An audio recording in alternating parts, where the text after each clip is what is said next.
Renfrewshire! Woo! And a big, big welcome to this very first Pecha Kucha Paisley. I think it's Japanese. It's a great title. And a big welcome to all the people, thousands of people on the World Wide Web who are tuning in live.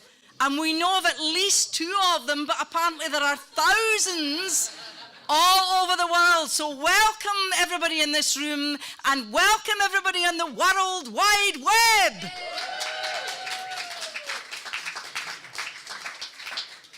So Creative Renfrewshire, we have been on a journey.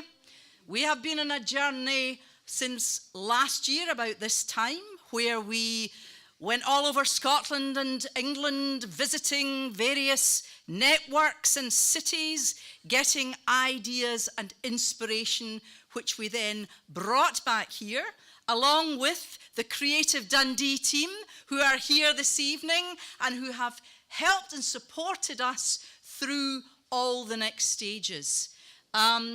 We are now a new organisation emerging with a new constitution, and these are the objectives of this new constitution, telling us who we are, a network which inspires, connects, informs and shines the spotlight on creative and cultural activities across Renfrewshire. That's who we are. So we're going to shine spotlight on events, projects, people and organisations. We're going to create programmes of events like tonight all over Renfrewshire, where we'll bring people together. We'll create digital content for the website to promote and advocate for the creative culture and heritage sectors. And we're going to work strategically with partners to pool and open up resources, spaces and equipment. So that's what you said you wanted from your network, and that's what this network is going to be. And it's not about being a member, it's just we are. This is who we are. There are many ways to get involved. Here are 5 of them. Just come along, like tonight, be part of the events. You can have your projects, events and activities featured online. You can be a part of this Pecha Kucha gathering and speak about your project in a 20-second format thing with slides. You can join the programming group. There's going to be a programming group that's going to curate the vision going forward. So come and join that group and get to steer the direction of the whole network. That's open to everybody. Please, please put yourself forward for that. You could express your interest in being part of our voluntary board. We need a board, sort of, just to take care of governance, the constitution, the accounts, the reporting, to all that stuff. So if you fancy that, put yourself forward for that too. Please, please, please. And finally, just spread the word. Just let everybody in the world know, and the World Wide Web know, what's happening in Renfrewshire, and it is mega, as we know. So, goodbye, Creative Renfrewshire Network. Hello, Creative Renfrewshire, with our brand new logo. Fabulous. It's clean, it's bright, it's fresh, it's wonderful, and so are we. So, thank you very much, and enjoy the evening. Over to Alan and Sam. Okay, so my name is Sam. I'm from Creative Dundee, and along with Alan, we're going to be introducing the speakers tonight, and just kind of hosting the night. My name is Sam. I'm originally from Brazil. I lived in Foxbar for 5 years of my life when I moved from Brazil to Scotland, and this is not a joke. Foxbar is the most Brazil-like place I lived in Scotland. This is true. I'm not kidding. It was really a home away from home, and it still kind of is. So it's really hard to try and make that not a joke. Like I try to make the cadence different. I work at Creative Dundee. We do Pecha Kuchas over in Dundee as well as a host of other things. And yeah, we're really excited to be here with you guys to see the Creative Renfrewshire journey and see everything happening. Pecha Kucha, okay, I don't know if everyone's familiar with it, but the idea is that we have, each speaker has 20 slides that they've chosen. For every slide, they have 20 seconds. That's automated, so you know it will just keep going and they will speak through all of that. And they present about anything they like. So usually it's people in the kind of creative networks of Renfrewshire, but they can talk about anything. My favorite Pecha Kucha talk that I've been to so far was about how dolphins are evil. Like that, someone just did a talk on the evil of dolphins. So, you know, it can be kind of anything. There are over 1,000 cities hosting Pecha Kucha around the world, in Brazil, in Asia, in all sorts of places. We had a kind of moving slide of all the different places that you'll be able to see at the break. There are 12,000 talks online from Pecha Kuchas from around the world, so you can actually get a Pecha Kucha app and watch all these talks that are really amazing on a variety of themes. There's one rule about Pecha Kucha, and that is you have to clap really, really hard, really applaud for the speakers, because a lot of people haven't done this kind of thing before, and it's high pressure. You know, the slides are moving, you got to talk, so really, you know, give it up. If there's a couple of people at the back who can do like, oh yeah, you know, like during the things, like that's great. That really is great. Halfway through the night, we're gonna have a break and some drinks out the back as you go down the 2-3 steps over there. And after the break, we'll come back and do a pass the mic kind of thing. So if you have any opportunities going on, any events, workshops, things that you want people to check out online, then that's your chance to kind of tell everybody about it. You can use the hashtag PKN Paisley, is that right, Corbin? Yeah. To kind of tweet about tonight and tell everybody about it and create a buzz about the whole thing. Okay, folks, let's get started. I'm gonna have the next slide. Our first speaker is just delightful, folks. She was the project director for Paisley 2021 and did an amazing job. She's a delightful person, and in her next project, she'll be the national coordinator for Processions 2018, which celebrates votes for women over the last 100 years. So please put your hands together for Jean.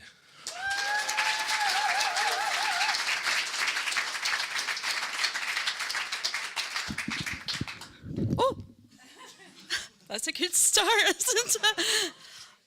Delighted to be your warm-up woman for tonight. So there you are again. This is my first slide. And aren't you beautiful, Creative Renfrewshire? This was taken literally a few days after we lost out on the title for UK City of Culture. But do you look bothered? No. You look ready to go. And that was the night that Evelyn Laurie from the Creative Connections Network coined the phrase network of networks. So I thought, I'm going to talk about networks. They're dynamic. They're designed to catch and hold things well. They've a living feel. There's an opportunity for cooperation, for purposeful activity, and it's in their detail and their combination that their uniqueness is manifest. Nets are essentially threads knotted round threads and knots. So the collective impact of a network is connected by these threads, and the threads that bind us. Threads come together around these kind of knots of activity and hold them, in networks, hold the participants in a web. Nowhere does thread like Paisley. We are going to rock it. At one time, 90% of the world's thread produced in our town. We know about good quality threads, and we can apply that to the relational threads of Creative Renfrewshire Network. Paisley knows that the best threads are strong, that they blend, and that they're essential to holding the fabric of things together. Through collaborative creative enterprise, we took the name of of this town round the world. And that was for this beautiful shawl in the Paisley Museum collection. There was probably about 14 different specialists, dyers, designers, drawers, creating that one beautiful object. That's the common purpose. Does anybody remember that game with elastic bands? You know, they snapped all the time. You had to add more threads all the time. And that kind of beauty and dynamic sort of nature of networks is fascinating and playful.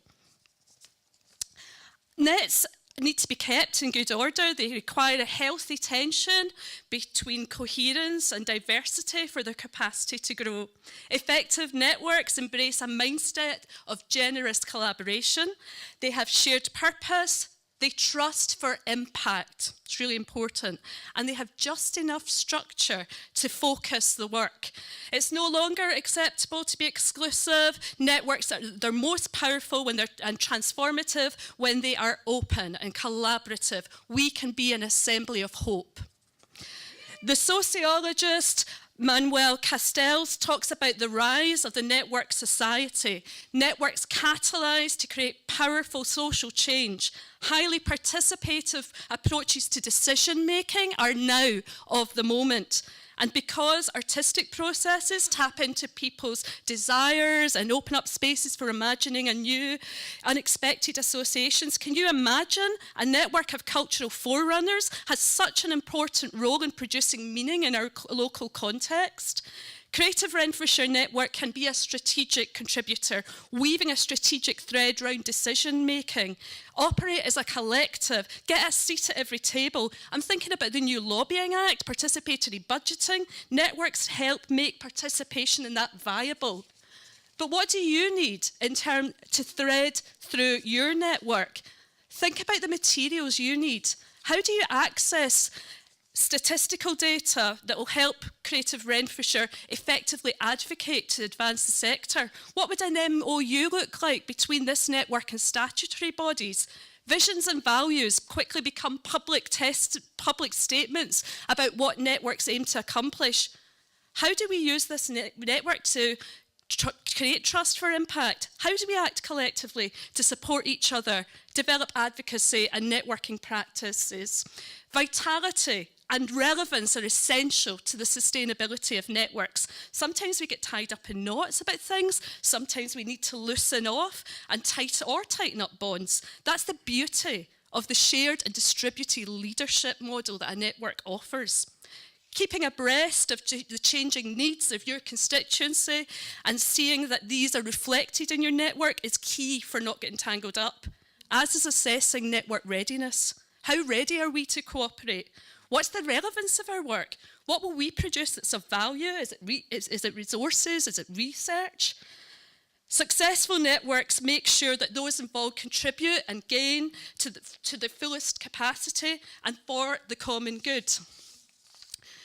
Reassessing mission and an achievable programme of activity need to stay at the heart of the network on an ongoing basis, and a willingness to let go and work together despite contrasting priorities. The skills, energy and commitment of your people are your greatest resource. Creative Renfrewshire has a wealth of that. It's a great moment for the network principle to be adopted here, acting like a node rather than a hub. Some threads will weaken and tear, whatever we do, but those who come and those who go bring with them a connectedness to where they've come from or where they're going on to.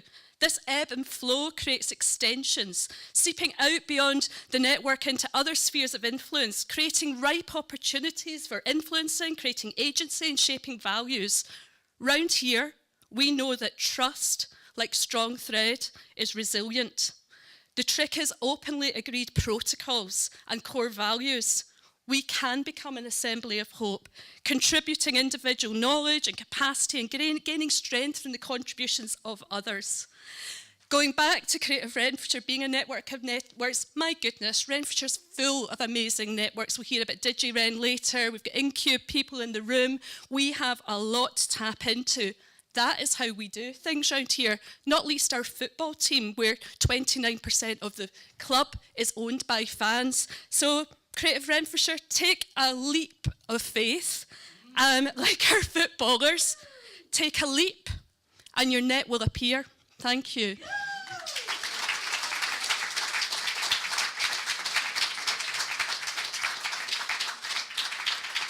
Thank you so much, Jean. That was incredible. Let's keep clapping.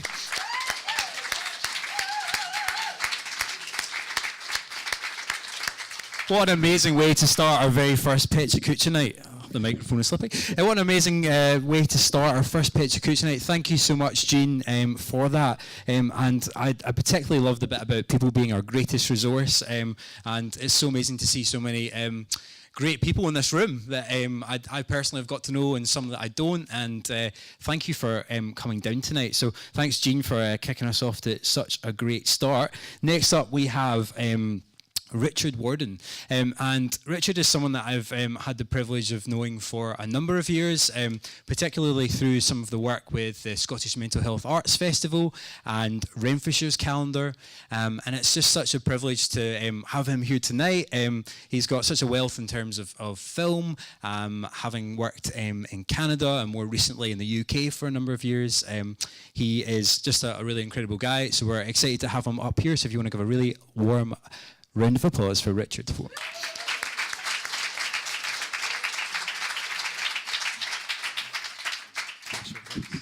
This doesn't come out of my 20 seconds, right? No. Okay. Well, good evening, everyone. I don't mind speaking in front of crowds. I do it often, but I usually have more notes than this. And this is emotional content for me, so please bear with me. We were told we could, as Sam referred to, we could talk about anything or anyone. This guy is very much on my mind at the moment. This is Douglas McDougall. He is a film sound designer, and he is a friend. And why is he on my mind? Because he looks like this, basically, these days. Recently, he had a brain stem stroke.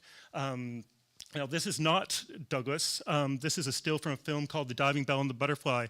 And I'm so thankful for the subject of this film having, and there he is, Jean-Dominique Bauby, who had the same experience that Douglas has had, this brainstem stroke. It's basically, you may have heard of locked-in syndrome. I mean, Douglas is in the situation that Bauby is here, but Bauby ended up working with what he had for him, going for him at that moment. The brain stem stroke is essentially a blood clot that cuts off the body from the neck down. The hearing can still be there, seeing can still be there. That was the case for Bauby. That's the case for my friend Douglas. Thankfully for Bauby, he was able, through the use of a card like this is another still from the film, to indicate through eye movement letters, then words, then sentences, then paragraphs. And he ended up writing a book about his experience. And this book is called, as was referred to before, The Diving Bell and the Butterfly. Now, I am so thankful for this book in the situation I'm in now as a friend of Douglas's. And it does relate for me very much to the work that I've done over the years with the Mental Health Foundation. A lot of that has to do with finding experiences. For me, it was mostly finding film experiences that helped to convey what people were going through, the challenges they were facing. Here's the film poster for The Diving Bell and the Butterfly, and I can't tell you how important it is for me and some of those around Douglas to have been able to see this film and have a better understanding of what he's experiencing and maybe be able to help him a little more as a result. Douglas isn't writing a book at the moment. I have to say that The Diving Bell and the Butterfly is a very short book, but at the moment, he's communicating through cards like this. He can answer questions by looking to yes or to no. It seems a miracle given what he was like just a few weeks ago, and so we're very thankful for that, and that helps to give us some hope. It's really difficult, given how much Douglas has to offer and has offered in the past, to see him in this situation. He was a sound designer on all these films and others that you would know. He's not just worked in drama, but he's also worked in documentary. One film in particular is on my mind, and maybe it's on his mind too. He was a sound designer for I Am Breathing. It's a documentary about a man who degenerated through motor neuron disease. And some of the challenges that the subject of this film faced are those that Douglas is facing right now. I can't help but think he thinks of that. And in a way, I hope he thinks of this. This is the film, one of the films I produced that Douglas did the sound design on. It's called The Third Dad. And I can't overemphasize how crucial he was to the director's vision for the film, vision in the broadest sense being achieved. he really opened up my eyes and the director's eyes to what sound could contribute to a film. Happier Days for us, a typically arty shot from the director. That's the director in the middle, Teresa. That's Douglas on the left. That's me on the right. On the day that we finished the sound design for the film, we like to think that we can still work with Douglas, and we're going to try our best. This is in the studio where we mix the sound. The story of The Third Dad, very briefly, obviously, is to some extent about a daughter trying to connect with a father who was estranged. He passed away, but the film was a way to make a connection. And so this feels very poignant for us at the moment. It's especially poignant when we found this photo of Douglas after Douglas had his stroke on Facebook. That's Douglas lurking behind his daughter there. I mean, Douglas thankfully has a good network of family and friends and colleagues that are coming to see him. Yeah, we can't help but think that our film means something in this context. This is more or less where Douglas has been for the last while, but this is also a very inspirational person. This is Kate Allett, and Kate had the experience that Douglas had, a brainstem stroke, and she was incapacitated. And here she is now. So, I mean, talk about an inspirational speaker. Now, I should be clear with you, and I have to remind myself sometimes that, you know, not everyone who's suffered a brainstem stroke is going to end up like this in the end, but we have a lot of faith in Douglas. He seems to have a lot of fight. He's a feisty guy. And you know what? When the week that Douglas had his stroke, we had scheduled to see The Darkest Hour. We hadn't gotten there, so you know, obviously Douglas's darkest hour, but, you know, whatever you think of Churchill, you know, we want that bulldog spirit from him. We want him to, you know, fight on the beaches. Slide, please. Yes. And, you know, what we're doing for Douglas gave Teresa and myself so much when it came to sound and what sound can do. So we're out recording for him now. We're recording the sounds of waves and of bird song and of leaves in the forest and rain, just hoping to keep that mind active and think about what he did. And look what this guy did. You know, I mean, you know, this wasn't easy, but he was someone who was written off at a certain point. And, you know, through determination, through technology, we have to hope that Douglas will continue to stay with us and not just continue to be a friend, but someone who's going to thrive creatively as well. He has so much to offer, and we have to feel that he will continue to do so. We'll help him the best he can. It probably won't be in this kind of a setup here, but we think he'll get there. And I saw him this afternoon, and I do want to believe, but I do believe we saw a hint of a smile from him today. Thanks very much.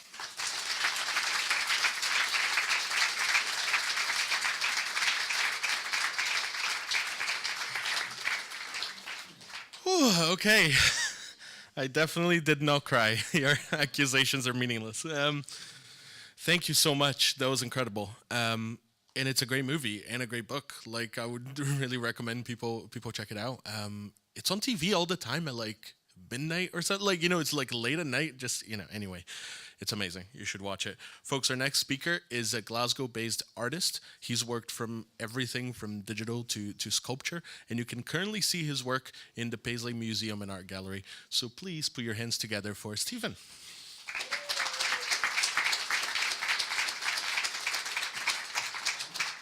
I just said to Paul there, I don't want to follow that.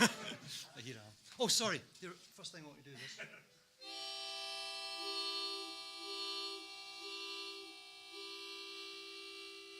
That's my bamboo harmonium, and it goes with this cape. It's a banana leaf cape, and I made this in Sri Lanka.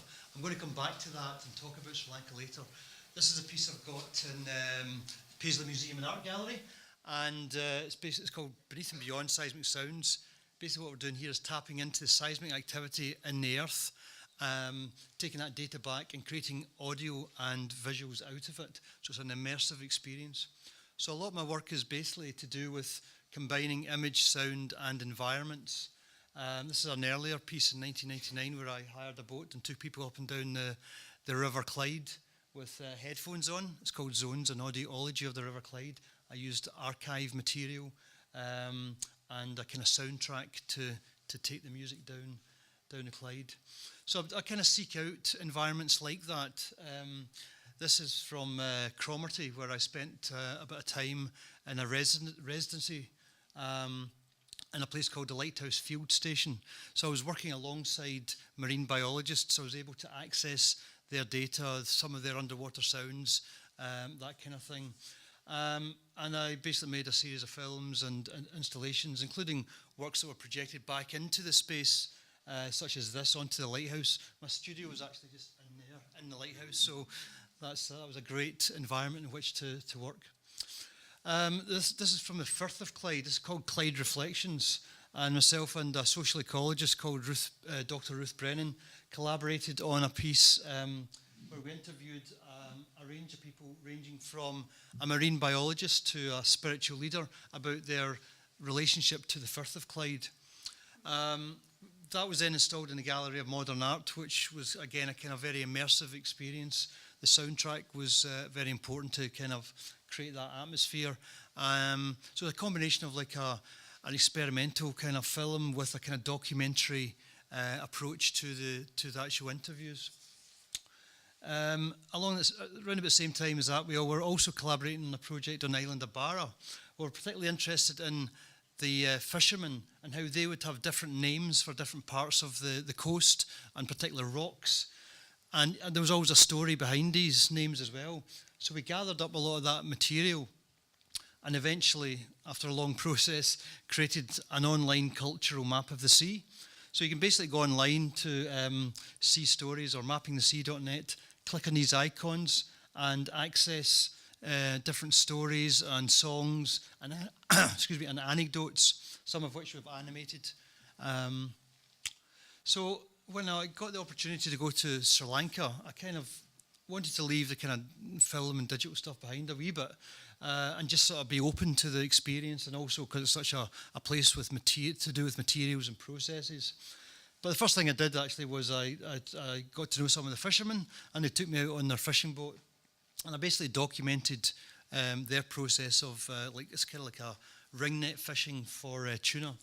Also got to know a bit about the ecology and the economy of this, of their livelihood, basically. And so I wanted to create a piece of work to kind of pay them back in a sense. So I took stills from the video and made these watercolors. I wanted to do something that was a bit more kind of labor intensive than just taking a photograph and giving it back to them. So that was in the exhibition at the end of the residency. And I also made copies of these and installed them in their environment as well. So this is the net house where they basically repair the nets and do a bit of their networking. And it's strung up across that space. And the video that I made and edited is on that oil drum down there. So it was just a kind of way of bringing the work back to their place. And another collaboration was with the ants. And I was kind of observing the ants, and basically I made these drawings using honey and scraping into the thick paper, and then the ants ate the paper away more. And when you hold it up to the light, you kind of get these luminous kind of drawings. So I did quite a few of them. I was also interested in the kind of relationship with the plants and the materials. This is a cinnamon plant. You get this very vibrant yellow. I made a kind of tempera out of the spices, and then painted the plant that came from. So this is a detail of the cinnamon plant. I also did a black pepper plant, a chili pepper plant, and that's a cinnamon there. And they were painted onto handmade Sri Lankan paper that I brought back from the residency, and they were exhibited in an exhibition in Glasgow Project Room. So, but another material I was interested in was the banana leaves, and I was kind of had the idea of trying to make a suit out of banana leaves. But when I kind of tested it out, they were splitting all the time, and I decided, well, I can't do that. But I wanted to get a suit made anyway, so I went to one of the local tailors. There was quite a lot of them nearby, and I got this funky suit made. But I was still interested in the banana leaves, and I thought, well, they're flat, and I'll keep them flat. So I made the cape that you saw in the first slide. Which kind of led to me developing this kind of character that was going to be part of a kind of group performance that we're doing at the end of the residency. He was a bit of a kind of techno shaman character. He's got his iPhone here on his stick, an LED breastplate. And when I was there initially, I wanted to get a T-shirt that said "I'm not a tourist" because I was wanting to engage with people as an artist, and people just thought you were a tourist. So I thought that was a good way of describing this work, or of kind of undercutting it. It's the kind of idea that you can take the signifiers of a place and you can kind of use them, but you're never going to really know the place. You're always going to be a visitor and an outsider.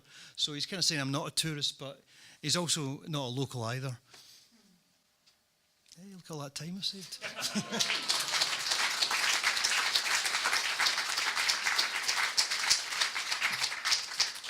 That was incredible. I'd love to see some of the themes that are already coming out between the sound and the nets and all of these amazing things. So thank you very much. That was inspirational. And Sri Lanka looks incredible. So thank you very much, Stephen. Next up we have Claire McGarry. And Claire is recently taken up the Artist in Residence at Paisley Arts Centre. She runs a theatre company called Grinagog Theatre. Is that how you say it? Great. And particularly creates work for younger audiences. So let's give Claire a large round of applause and welcome her up to Pitch Kucha.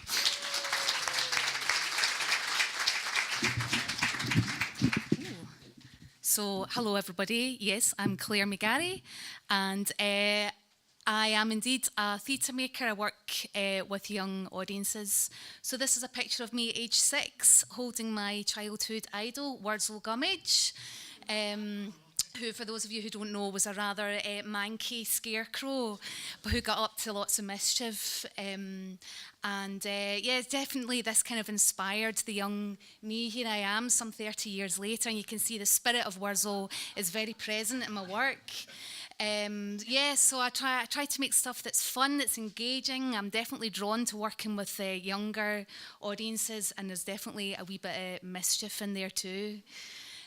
So very lucky this year to have found myself at Paisley Arts Centre. It's a total gift. It's a year-long project, and they're very keen for me to lead it artistically and to really try and get to the heart of what I do and who I am as a maker.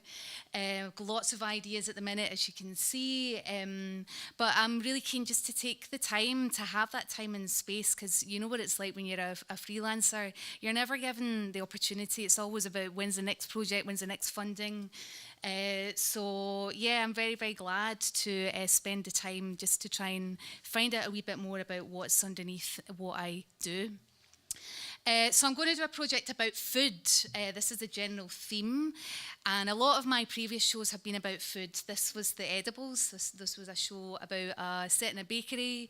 It was for children with additional support needs. There was no talking in it. There was lots of live music. There's another show about food. This is the Pokey Hat, which was our show in an ice cream van, which we did for Culture 2014, based on real people's stories from the East End of Glasgow, which we then kind of polished and crafted into this touring show that went about in an ice cream van. And very nice part, everybody got an ice cream at the end. So we got sponsorship. We handed out over 5,000 ice cream cones.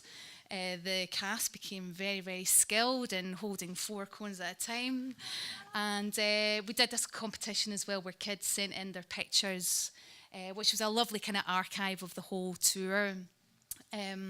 Making work that's inclusive is really, really important to me. This is something that I always strive to do as an artist. But it's something that I haven't up until now had a great deal of time to explore. So I'm very keen to work with other companies and to learn from them and to put this into my practice. And definitely, I'm going to start just by talking to lots of people. I will go to Castelvecchi's because, of course, there's that whole historic line of Italian immigration to Paisley and the West Coast. And there's lots of other kind of stories that I will hope to collect. And the oldies. I mean, the oldies have got the stories, so I'm definitely going to... I'm running a couple of reminiscence sessions at the Heritage Centre, at the museum. And there's all these lunch clubs actually that Roar runs, so I'll go and visit them and see if there's any little gems. Working with family groups as well. That's a big element of it, going into schools, going into additional support needs schools, going into communities, sharing material, getting their responses to it, but also just trying to see what they might be able to help generate as well. So it's also open to collaboration with other artists and other groups in Renfrewshire. This is just to show that I will be working with other artists, running masterclasses as well, so maybe with groups that are a wee bit more established and engaged with the arts. This guy, Mark Storer, I don't know if anybody knows him. He's got a rather wonderful moustache. He's a visual artist and a performance maker. He's coming up to Paisley, and there will be a workshop that he's running that will be open to the wider artistic community in Renfrewshire.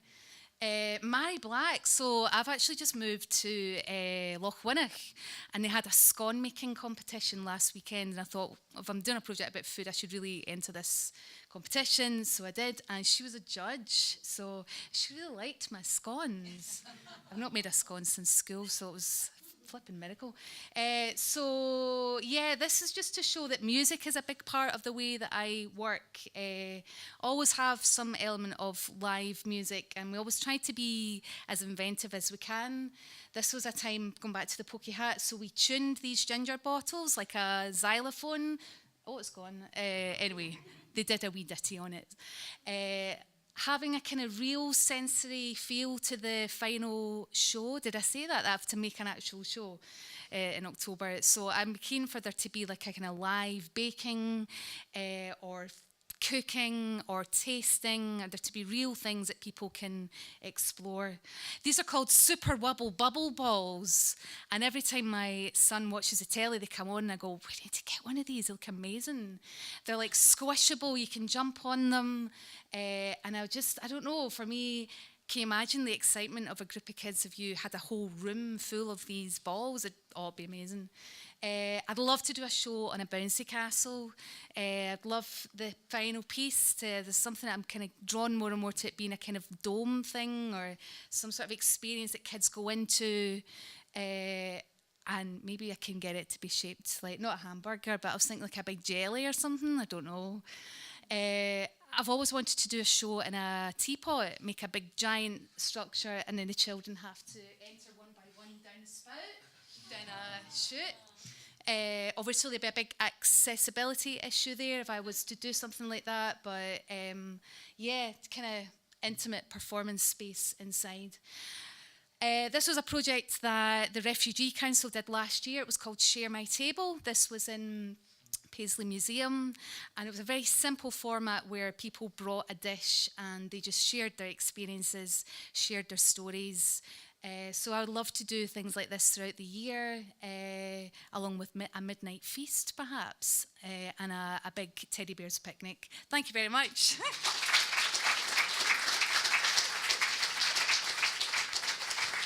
That was amazing. Thank you so much. I think for the next Pecha Kucha, we should have an ice cream van and some live baking going on. Scones. If you will indulge me for a second, right before Alan came up, I was furiously scribbling something he had to say on his introduction, but there wasn't any time. But, you know, a banana suit, that sounds pretty appealing. No, okay. Listen, you don't have to fake laugh. It's fine. Yes. Finally. So right now we have a break where you can share your banana puns with your friends. We're gonna do the break for 15 minutes, and then we'll come back and do the pass the mic thing. There are a few drinks out the back, so if you just go out those doors, and some crisps and stuff. So yeah, I'll see you guys in 15 minutes.